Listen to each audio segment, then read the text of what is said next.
Good morning student friends. हमने पिछले video में सूर्यबाला से लिखित उपन्यास दीक्षांत उसका अध्ययन किया था और इस उपन्यास का जो आगे का हिस्सा जो है उसका अध्ययन जारी रखेंगे।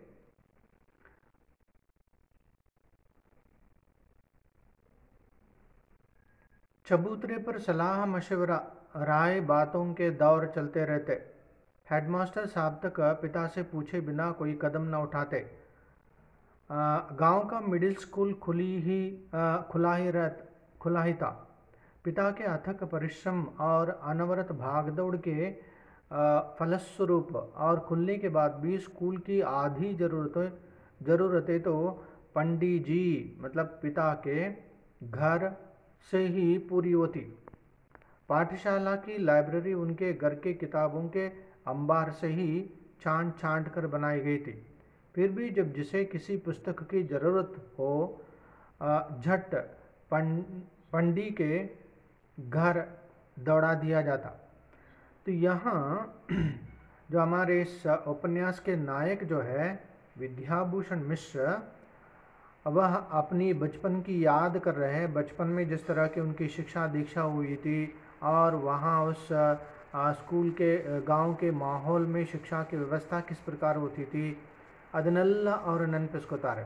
ಹಳ್ಳಿಯಲ್ಲಿದ್ದಾಗ ಹಳ್ಳಿಯ ಶಾಲೆಯಲ್ಲಿ ತಂದೆ ಹಳ್ಳಿಯ ಶಾಲೆಯನ್ನು ಯಾವ ರೀತಿ ಆರಂಭ ಮಾಡಿದ್ರು, ಆಮೇಲೆ ಇಲ್ಲಿ ಆ ಒಂದು ಪ್ರಾಥಮಿಕ ಶಿಕ್ಷಣದ ಹಂತದಲ್ಲಿ ಯಾವ ರೀತಿ ಇವರನ್ನು ತೊಡಗಿಸ್ಕೊಳ್ತಾ इद्रू, ಇದನ್ನೆಲ್ಲವನ್ನು ಕೂಡ हमारे इस उपन्यास के नायक जो है याद करते हैं। और डिप्टी साहब के मुआयनों मतलब निरीक्षण के दिन में तो क्या सरगर्मी और हलचल रहती। महीनों पहले से स्कूल की इमारत की रंगाई पुताई से लेकर चारों तरफ के मैदान समतल करने, क्यारियाँ गोड़ने सजाने संवारने में लड़के जुट जाते। ऋतुओं के हिसाब से फूल पत्ते साग बाजी ज़्यादातर जाड़ों में ही होता। मुआयना अंदर इंस्पेक्शन, वहाँ गांव की स्कूलों की ಇನ್ಸ್ಪೆಕ್ಷನ್ ಹೋಗ್ತಾ रहता है। उस वक्त ಆ ಹಳ್ಳಿಯಲ್ಲಿ ಯಾವ ರೀತಿಯೆಲ್ಲ ವಾತಾವರಣ ಶಾಲೆಯಲ್ಲಿ ಯಾವ ರೀತಿ ಇರ್ತಾ ಇತ್ತು ಅದನ್ನೆಲ್ಲ ಅವರು ನೆನಪಿಸ್ಕೊಳ್ತಾರೆ। उन्हें कितने ही डिप्टियों के चेहरे याद है, सख्त कठोर गोल और लंबोतरे करीने से कटे छंटे बालों के ऊपर ओंदी और खाकी हैट से लैस हाथों से रूल घुमाते हुए डिप्टी साहब फटाफट एक के बाद एक सवाल गोलियों की तरह दागते चलते। इस दरवाजे से उस दरवाजे सनसनी फैलती जाती। अभी इस तरफ गए हैं, अभी उस तरफ जाएंगे। खूब घुमा फिरा कर सवाल पूछ रहे हैं। तो यहाँ ಇನ್ಸ್ಪೆಕ್ಷನ್ के संदर्भ में किस तरह का माहौल होता है, ಯಾವ ರೀತಿಯೆಲ್ಲ ಇರ್ತದೆ ಅದರ ಬಗ್ಗೆ ಜನ ಮಾತಾಡಿಕೊಳ್ಳುವಂಥ, ಅಲ್ಲಿ ಹೋಗಿದ್ದಾರೆ ಇಲ್ಲಿ ಹೋಗಿದ್ದಾರೆ आगे ಬರ್ತಾರೆ ಹೀಗೆ ಬರ್ತಾರೆ जो और सख्त सवाल पूछने वाले, ये करने वाले वो करने वाले, ये सब मास्टर तक परेशान है। सबकी बोलती बंद। शहर से आई मिठाई सेब नमकीन रसगुल्ले की हांडी। अब नाश्ता करने जाएंगे हेडमास्टर साहब के कमरे में। बड़ा दबदबा रहता उन दिनों डिप्टियों का। डिप्टी कलेक्टर जो होते हैं स्कूल इंस्पेक्शन के लिए आते हैं, उस संदर्भ में उनका ಅಂದರೆ ತುಂಬ ಅವರು ಅದಕ್ಕೆ ಹೆಚ್ಚು ಮಹತ್ವವನ್ನು ಕೊಡ್ತಾ ಇದ್ರು ಹಾಗೆ ಅಂತೇಳಿ। जाने कितने सवालों के जवाब, जाने कितनी कविताएं गीत रटाए गए होते बच्चों को। उस वक्त बच्चों को किस तरह गीत रटाना ಅಂದರೆ कविತೆಯನ್ನು कंठपाठ ಮಾಡಿಸುವಂಥದ್ದು और अलग अलग क्या कविताएं पढ़ाना हो, इस तरह बच्चों को उसके लिए तैयार कराते थे। हमेशा एक छोटी मोटी अंताक्षरी प्रतियोगिता, कविताएं या छोटा नाटकी। जब इन कार्यक्रमों के बीच में डिप्टी साहब हंसते या खुश होते तो अध्यापकों को मानो तीनों लोगों का सुख मिल जाता। सो ಇದನ್ನೆಲ್ಲ ಮಕ್ಕಳ ಆ ಪ್ರತಿಭೆಯನ್ನು ನೋಡಿ ಅವರು ಅಲ್ಲಿ ಬಂದ ಇನ್ಸ್ಪೆಕ್ಷನ್ ಮಾಡಲಿಕ್ಕೆ ಬಂದವರಿಗೆಲ್ಲರಿಗೂ ಕೂಡ ಖುಷಿ ಆಗ್ತಾ ಇದ್ರೆ, अगर वो खुश हो जाते तो क्या है वहाँ के मास्टरों को तीनों लोगों का सुख मिल जाता हो, ऐसा लगता था। उस 12वीं पाठशाला के बाहर भीतर एक अजीब सी सरगर्मी और उत्तेजना थी। ಅಂದರೆ यहाँ जो हमारे इस उपन्यास के नायक जो हैं विद्याभूषण अपनी बचपन की ज़िंदगी या जिसकी स्कूली शिक्षा के दिनों को याद करते हैं, दिनों को याद करते हुए वे बताते एक बार इंस्पेक्शन जब आए हुए होते हैं उस वक्त क्या हुआ उसको याद करते हैं।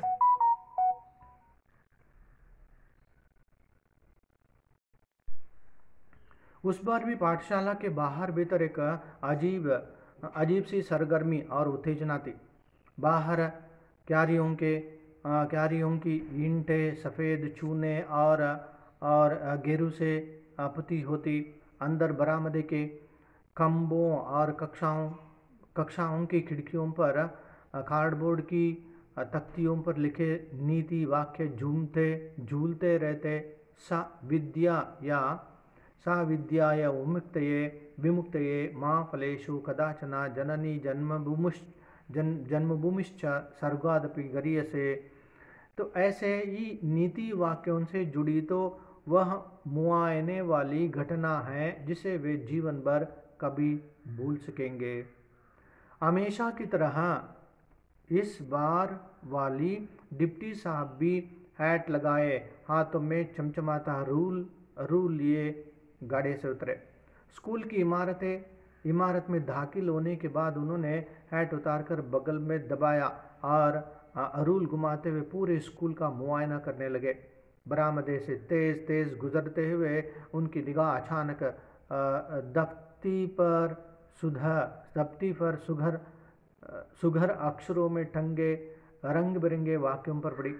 तत्क्षण उन्होंने हेडमास्टर साहब की ओर घूमकर व्यंग्यात्मक लहजे में पूछा, हेडमास्टर साहब समझ में नहीं आता, ऐसे मुश्किल वाक्य लिखवाने और टंगवाने में आप मास्टर लोग अपना और लड़कों का वक्त क्यों बर्बाद करते हैं? क्या लड़कों को इनमें से किसी का भी मतलब मालूम होगा? फिर इन्हें जगह जगह टांग कर आप किसी नीति सिखाना चाहते हैं हम डिप्टियों को? हेडमास्टर साहब कुछ नहीं बोले, सिर्फ झटपट एक पर्ची पर विद्याभूषण का नाम लिखा और तुरंत बुलवा भेजा। सह में संकोची विद्याभूषण के पहुंचने पर हेडमास्टर साहब अदब से झुककर डिप्टी साहब से बोले, गुस्ताखी माफ हुजूर, अभी मैं कहीं गया नहीं हूँ, आपके सामने हूँ। यह लड़का जिसकी वहाँ पर लिखा हुआ होता है, जिसकी तरह तरह के जो संस्कृत के जो वाक्य होते हैं, सूक्तियाँ होती है, ಅದನ್ನೆಲ್ಲ ಬರೆದಿರ್ತಾರೆ। ಸೊ ಅದನ್ನು ಬರೆದಾಗ ಅವರು ऑब्जेक्शन ಮಾಡ್ತಾರೆ कि आप लोग इसे ऐसे ही लिखाएंगे। तो लिखा करके मैंने किसी को इसका अर्थ मालूम नहीं होता है, ऐसे ही लिखा करके अपना और बच्चों का वक्त खराब कर रहे हैं। तो तुरंत वह क्या करते हैं, हेडमास्टर उनका विद्याभूषण का नाम लिखाकर उनको बुलाते हैं। बुलाते हुए उनके जो डिप्टी जो हैं उनके सामने वह कहने लगते हैं, गुस्ताखी माफ हुजूर, अभी मैं कहीं गया नहीं हूँ, आपके सामने हूँ। यह लड़का अपने विद्यालय के होनहार लड़कों में एक है। आप इससे इन लिखे टंगे वाक्यों की बाबत कुछ भी पूछ सकते हैं। मैं नहीं कहता कि पाठशाला का हर लड़का हर वाक्य का अर्थ जानता ही होगा, पर जो नहीं जानते वे इस जैसे अन्य लड़कों से पूछ समझ सकते हैं। डिप्टी साहब भी मूड में थे। दनादन एक के बाद एक अर्थ पूछते चले गए और भूषण विनम्र किंतु विश्वास स्वर में धारा प्रवाह उत्तर देता गया। तो विद्याभूषण जो यह अभी हमारे जो इस उपन्यास का नायक जो है वह अपनी छोटी उम्र की जो घटनाएं जो है उसे याद करते हैं। सो ಅವನನ್ನು ಕೇಳ್ತಾರೆ, ಅವನನ್ನು ಕೇಳಿದಾಗ ಎಲ್ಲ ಒಂದೊಂದು माने सभी सूक्तियाँ जो होती हैं संस्कृत की सूक्तियाँ उनका वो उत्तर देता चला जाता है। डिप्टी साहब चकित चमत्कृत और हबीबूत गदगद होकर बोले, बहुत खूब, मान गए मास्टर साहब, तालीम सही दे रहे हैं बच्चों को आप। अपनी बात वापस लेता हूँ, जाओ बेटे, शाबाश। क्या नाम है तुम्हारा? भूषण ने नाम बताया और धड़कनों की धौंकनी संभालता सिर झुकाकर सरपट भागा। जाने कितनी देर तक हांफनी चलती रही।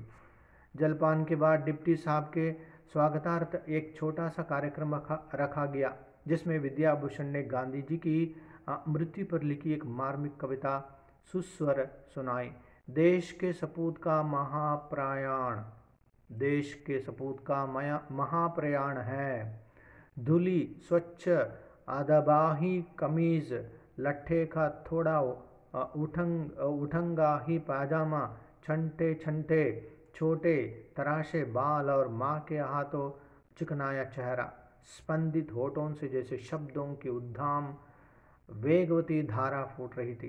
पूरा हाल स्तब्ध, मुग्ध, रोमांचित। माने गांधी के जो मृत्यु पर एक कविता लिखी हुई रहती है, उस कविता को वो पढ़ता है।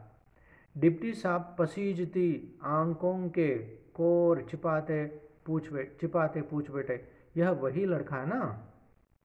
कार्यक्रम समाप्त होने पर उन्होंने पास बुलवाया और जेब में से एकदम 5 रुपये का एक नोट पकड़ाते हुए बार बार अभिभूत स्वर में दोहराते रहे, शाबाश, खूब पढ़ो, बढ़ो और यशस्वी बनो। उस दिन पूरे विद्यालय में सब जगह कहीं विचित्र उतावली और हलचल सी थी। जिसेंद्र यहाँ पर विद्याभूषण को वो जो उसकी प्रतिभा देखकर वह जो डिप्टी जो है उन्हें वह शाबाशी देते हुए इनाम के रूप में उन्हें 5 रुपये देते हैं। तो यह वह घटना है जिसे देखो वही अलग अलग तरह से इसी घटना का जिक्र कर रहा था। डिप्टी साहब ने भूषण को अपनी जेब से 5 रुपये दिए और उनकी पीठ ठोंकी, जरा दिखाना तो वह नोट। भूषण, लो संभाल कर रख लो, इसे खर्च मत करना, निशानी के तौर पर संभाल कर रखना। तो सभी बच्चे वह जो उसकी उस घटना के बारे में बातें करते हैं और कहने लगते नहीं नहीं नहीं उसे संभाल कर ಇದು ಚಂದ ಇಟ್ಕೋಬೇಕು, ಎಲ್ಲಿ ಯಾರಿಗೆ ಕೊಡಬಾರ್ದು, ಹಾಗೆ ಹೀಗೆ इस तरह। शिक्षक वर्ग भी मुआयना सकुशल निपटने के बाद चैन की सांस लेते, जहाँ तहाँ निडाल नहीं बैठे थे, बल्कि एक से बढ़कर एक उत्तेजित उत्साही उद्गारों के आदान प्रदान हो रहे थे। भाई विद्याभूषण ने तो इस विद्यालय का हम शिक्षकों का नाम रोशन कर दिया। आप डिप्टी साहब बोलेंगे थोड़े इस विद्यालय को, ऐसे विद्यार्थी ही विद्यालय की यश कीर्ति के वाहक होते हैं। अगले वर्ष भी यही डिप्टी इंस्पेक्टर साहब आए तो क्या बात, बहुत खुश लौटे। हर शिक्षक से अलग अलग हाथ मिलाया। अरे तो यह पंडित जी का लड़का है भी दूध का धुला। चेहरे पर चालाकी और काइयापन या शरारत का नामो निशान नहीं, और घमंड तो छू नहीं गया। सभी उसकी प्रशंसा करते हैं। यह पंडे का लड़का जो है इसमें क्या है, शरारतीपन नहीं है और इसमें घमंड नहीं है। अहंकार यंते लस्ट विनयते विधेयते इरुवंत हुडगा। इस प्रकार उस डिप्टी के जो आने के उस दिन सभी प्रशंसा करते हैं इसको, जो हमारे इस उपन्यास के नायक विद्याभूषण। घमंड छूता भी कैसे? हमेशा जब भी ऐसी किसी घटना के बाद बालक भूषण की नन्ही चूजून सी आंखों में आकाश तक उड़ने का सपना कुलबुलाता शुरू ही करता कि जाने कहाँ से सजग प्रहरी से पिता की सतर्क दृष्टि ठोह लेती।